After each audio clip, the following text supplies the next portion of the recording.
हाँ तो एक्चुअली এটা এইচডিএফসি ব্যাংকের সিএসআর অ্যাক্টিভিটিতে পরিবর্তন এই উদ্যোগে আমাদের প্রত্যেক বছর এই উদ্যোগটা নেওয়া হয় ব্লাড ডোনেশন ক্যাম্পটা আয়োজন করা হয়। তো আমরা এই পথ চলা শুরু করেছিলাম 2007 থেকে। তো তখন আমাদের ইউনিট সংগ্রহ হয়েছিল সেই বছরে 4000 পুরো ভারতবর্ষে। কিন্তু গত বছরে আমাদের সেটা টোটাল সংগ্রহ হয়েছিল 3,80,000 ইউনিটের মতো।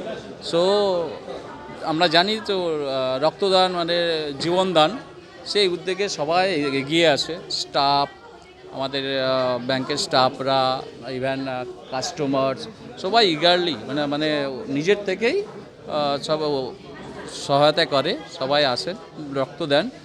এবছরও আশা করছি আমরা ভালো ইউনিট সংগ্রহ হবে।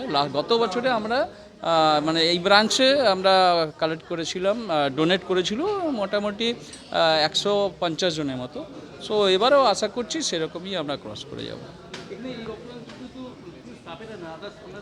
হ্যাঁ, ইভেন আমাদের কাস্টমাররাও আসছেন, ঠিক আছে। তো এই ভালো উদ্যোগ দেখে সবাই এগিয়ে আসছেন, সবার সহযোগিতা পাই আমরা।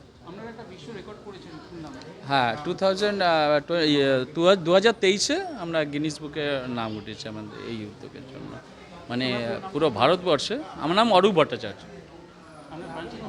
হ্যাঁ, আমরা এই ব্রাঞ্চের সিনিয়র। ব্রাঞ্চের নাম হচ্ছে গ্লিন্ডার হাউস।